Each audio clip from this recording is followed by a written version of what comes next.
it is so nice to be sharing the space with you today here at CES. You have had an amazing 15 or so year career at HP. You have run some really incredible campaigns. And today I'm really excited to just dig into what's resonating with HP customers, and then ultimately just close with a few questions about you and your career journey. Does that sound good? Absolutely. I'm so happy to be here. Thank you. Beautiful. Okay, before we get into it, I wanted to start by just some rapid fire quick questions so we can get to know you. Does that work? Okay. All right, sure. Okay, perfect. What is one word your team would use to describe you? Definitely, I would say enthusiastic. So I have this unique ability to be very excited about absolutely anything. My first job, I worked on calculators. I don't think you can find a category that is more dry and boring than that, but I can make anything fun and I can get excited about absolutely anything. Oh, I love that. Okay, laptop or tablet? Well, definitely laptop. Okay. Always laptop because I don't spend a lot of time doing fun things, and a laptop is what you need to get things done. Tablet's really great for Netflix. Okay, so you like the efficiency that a laptop provides you. Okay, great. And then if you're a Pinterest user, which is where I work, I'm curious, A, are you a Pinterest user? And B, if you are, what's the last thing you pinned? I'm an elder millennial, so of course I'm a Pinterest user. Okay. And the last thing that I pinned, and I'm currently continuing to pin, is wallpaper. Okay. It's a huge commitment. We have a big open wall in our living room. I've been dying to put something blue on it, but I don't want to make the wrong decision because it's really hard to undo. Okay. So I am on a journey looking for just the perfect wallpaper that I won't regret. I love that. The best thing about wallpaper is you can always change it too. So, but I get it. Big space, big commitment. Love it. Tell that to my brother and sister-in-law who bought a house that is just covered in floral wallpaper. Yeah. They bought it from an elderly woman, and with the matching curtains. So, okay, I get they it. have spent years trying to get that wallpaper off. And at some point, a contractor just recommended that they drywall over the wallpaper. It'd be easier to put up new walls than it is to take the wallpaper off. I did not realize what a commitment that was, but now I know. Love it. All right. So I wanted to dive into some of the incredible work that you guys are doing at HP.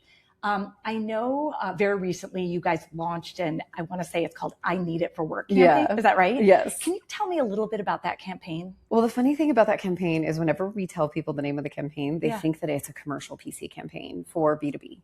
Okay. And that could not be farther from the truth. The campaign was born upon the concept of, you can call it girl math, you can call it boy math. And it's basically trying to justify the thing that you want to buy by telling yourself that it's actually practical. And so we did a lot of customer research, and we found out that our most important customers, like students and independent professionals, by the way, did you know that half of Gen Z has a side hustle? I believe it. And that 40% of the workforce is now like permanent freelancers. That's amazing. So people are working for themselves, and they're not just buying a laptop for work, and they're not just buying a laptop to watch Netflix. They're really buying it to do their work. A lot of them are doing gaming. And so we wanted to highlight that we make laptops that have all the capabilities you need to do casual gaming, but are also professional looking and performant for your work. And so the work that you do is what you use to justify the fun thing that you want. That's a great insight. Yeah. I love that.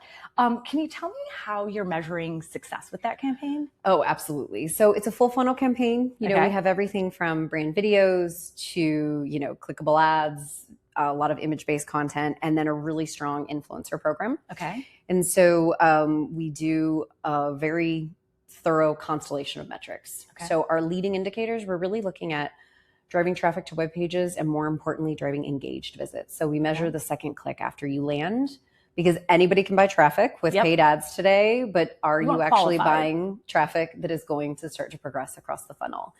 And so we look at that. We look at our click traffic, our performance of our influencer content versus how their organic content performs.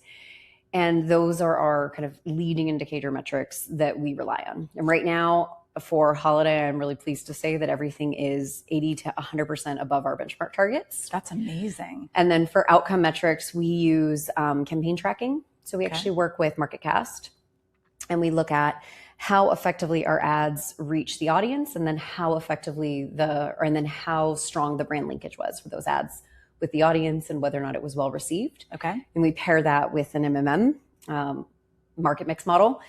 So that really gives us an idea of the strength of the campaign and then also the incremental ROI that it drove. And are you doing something interesting with influencers for this campaign? We are. We have actually struggled with influencers for a long time. Okay. Of course, it's a really important space to be in. Everybody is doing creator content, but it's a lot more natural to do it when you're in fashion or beauty. And when you're in tech or in some cases printers, it's really hard to find that perfect fit. And we've done really well with tech influencers, the people who are just out there reviewing computers, reviewing tech, and telling you all about it. Yeah. But we've really had a hard time breaking in with lifestyle influencers. And we have a bad habit of giving people a list of key selling points and saying, hey, here are the 10 different features on this PC that you should talk about. Which might not feel authentic, it right? Like at the end of the day, it's like you're all. telling them what to say. It feels like a laundry list. And then the other thing that we have is people just do a day in the life showing how they use their laptop throughout the day. And it's just really boring. Yeah. And so on this one, we wanted to make sure that our message was really clear and consistent, but the voice of the influencers was authentic. And so what we did is we gave just one single value proposition. We said this laptop, and that's one that bends all the way around. Oh, I know that one. And we have, these great gaming peripherals with HyperX. And so we said, look, this laptop comes with 3 months of Microsoft Game Pass. Here is a HyperX controller. Yeah. It's a great work laptop. And if you flip it around and connect the controller, it doubles as a gaming console. And so, just giving that brief to influencers, this is something that really does both. Yeah. And it's all about, you flip it around and it doubles as a gaming device. What we found is that content was so much more authentic coming from our influencers. They had just kind of one thing to build on. And yet it was a really consistent message to the customers. And so all of that content is now performing as well as their organic content. Not, typically what you would see from, brand partnership content. That's amazing. I really feel like when you have a focused brief, you can really yield great work. Yes. And I think the other part of that is, making sure I think it was a little bit painful with our influencer agency. We should probably send them all Christmas gifts because we went through several rounds of recruitment for this, trying to get to people who were not beauty influencers wedging themselves into the tech space. And we're not just traditional tech influencers who just review products all day long. And trying to find it's like a fine balance, right? Yeah. Find me the solopreneurs out there who really do want to do it all with a laptop. And once we found that kind of person, it was a lot more authentic. And I think the stories felt more real. Oh, I love that. Okay, I want to zoom out from that campaign and spend just a minute talking about you. As I mentioned before, you have been with HP we're getting close to 16 years. So I just wanted to talk to you about a little bit of career advice. The first question I've got is, what energizes you most about work these days? So right now on our team, we're going through a lot of transformation and a turnaround. And I think that is the thing that energizes me today. And it's energized me so much. It's really a driving force for me. I love change. I love to drive transformation. How can we make things better? How can we take a team from feeling down to feeling empowered? How can we take our results from embarrassing to, best in class? And I think right now we're on that journey. We're trying to drive a transformation. And I think the more that you embrace change and the more that you believe that you can drive change, the better you feel. One thing I would say here that I've learned that's been important for being at my company, and I think it's probably sage advice for anybody who works at a large corporation. To be successful, you need to simultaneously hold two different things true, hold two different things. One is I can and will drive change, the belief that you will drive change. And number two is the intestinal fortitude to accept the fact that it is going to take 100 tries and so much longer than you expect. And as long as you can feel comfortable holding these two things, I will drive change, but also it may take a lot. It may take a long time. I think if you can hold those two things together, you can be successful. So it's believing in something, and then it's also having the patience to let it manifest or create or materialize when... I think it's less patience. Okay. I would never be one to claim that I have any level of patience. I think it's more about resilience. Okay. Right? Great. Not being discouraged when it doesn't work the first, second, and third time. Okay. I like that. Having that strength and of that mindset to push through. It was interesting. Earlier in our conversation, we talked about enthusiasm being one of your superpowers or something that people would describe about you. And I think the way you answered that question at the beginning, just like this idea of change happening at work and you're excited to help people navigate through it, I felt consistent with the way your team already described you. So that, that makes a lot of sense. Okay, my last question here is, if you could give your younger self one piece of advice about building a career in marketing, what would it be? Well, I think it's more about building a career and advancing your career, not just specifically in marketing. Okay. And I think that advice is that competition will only get you so far.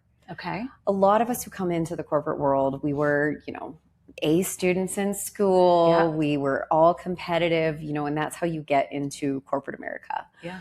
But you don't get that far trying to compete. You don't get that far kind of fighting with people. And really at some point in your career, you have to embrace that this concept of competition falls to the wayside and you need to focus more on collaboration and relationship building, focusing on how we win together. And it really does force you to make sure that you are really starting to suppress that competitive nature. Yeah. Because I think it becomes toxic over time.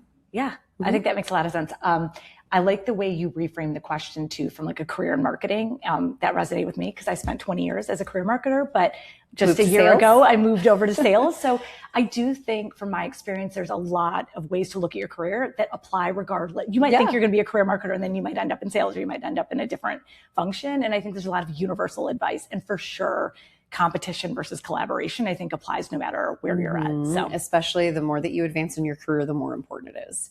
You know, and I think speaking of marketing, I've been at HP for over 15 years, and I think I have done practically every job that there is to do in marketing. Yeah. So I know I would say this, I know I already gave my one piece of advice, but the other piece of advice that I give to a lot of people is move around, never be afraid to take a lateral position, because it is so fun to build a breadth of experience. And I've done brand marketing, I've done commercial events, I've done growth marketing and analytics and different product lines. I even did a LATAM job in an emerging market, and now I'm in North America. And I think the more that you move around to experience different things, different teams, different groups, different ways of thinking, the more powerful it is for building a career. Yeah, that makes a ton of sense. And you never get bored.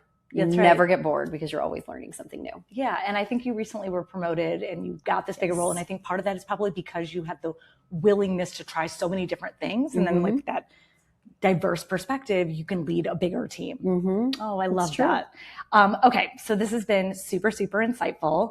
I want to close by looking a little bit into the future, especially since we're here at CES. So just wanted to ask you, looking ahead, what is one way you think AI will change how brands like HP connect with people for the next few years for the better? Yeah, great question. So, when we look at AI, I think there's a lot of things that you can do in marketing to create content better, faster, cheaper, which is awesome. And I think that's an obvious answer to give.